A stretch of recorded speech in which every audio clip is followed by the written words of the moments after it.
Woo-hoo. See the light to supersize and grow your business. Sharon Horne-Ellstrom here. This is one of my granddaughter's night lights. It's hilarious. It's a little alien.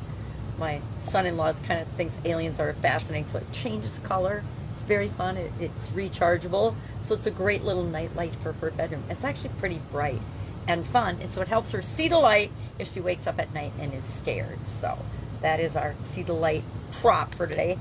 Today, our idiom, don't know the origin of it. I suspect it's been since the sun has been rising, people have looked up and seen the light.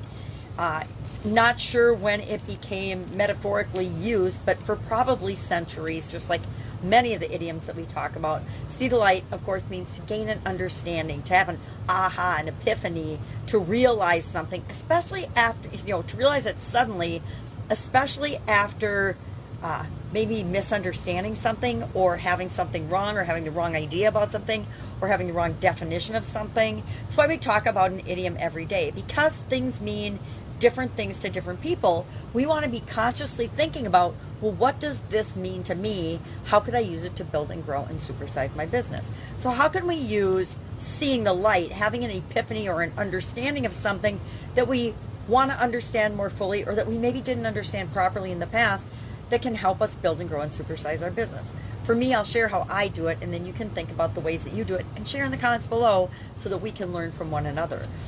I do it by continually learning and growing and asking questions, being curious about things and saying, well, how does this work? And I've been that way since I was a little kid. I see the same characteristics in my 2-year-old granddaughter, and I did in my now 8-year-old granddaughter. I still do. They're super curious about how things work. They like to take things apart and not necessarily put them back together, which I am, according to my mother, very guilty of. Taking apart every clock in the house, everything that looked like it would be fun to figure out how it worked. I love to take them all apart and see all the pieces, but I seldom, if ever, put them back together again. Probably why I studied engineering. I like to know how things work and how they can work more efficiently and more effectively and better to get us better results, right? I think that we can consciously create these epiphanies, these understandings, these aha moments intentionally. We can do it on purpose, not necessarily on command, but we can do it on purpose. I don't know about you, but I've been exposed to certain learnings, certain teachings, certain ideas, literally for 5-6 decades. And some things don't click. They don't click until we're ready to see them. It's really interesting.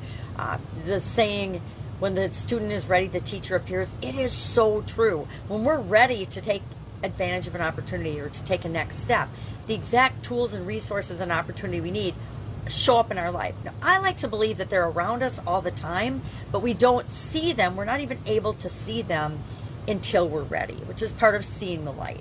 But I create these on purpose by learning lessons from the experiences that I have. Every lesson is here to teach us something.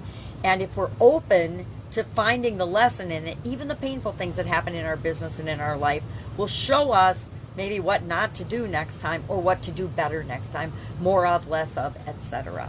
So how do you go about seeing the light? How do you go about having those epiphanies and realizations and aha moments in your business? We actually capture them in my business. We have aha folders, and we don't call them aha folders, but we probably could. Aha. My 2-year-old granddaughter does that, when she has an idea. It's in some of the little cartoon shows that she likes to work. We wondered where it came from because she was doing it all of a sudden, and we're like, where did she get that? And then if you tune into her shows, you'll see that that's where it comes from. So the idea of having ideas and seeing a light and taking advantage of opportunities that are usually around us all the time is an old one, although there's not a specific origin of it. So share in the comments below how you see the light, how you get those aha epiphanies, and how you see opportunities and have lessons learned, because we can all learn from each other. Have an awesome Labor Day. It's Labor Day here in the United States, but don't be doing too much labor, because I think Labor Day is to celebrate and take the day off. And I'll, of course, be with you tomorrow with another interesting idiom. What does it mean? Hopefully where and when it came from specifically, although I'm finding more and more, the more of these idioms I do, the less distinct the origin is for many of them. And I'll, of course, be with you tomorrow.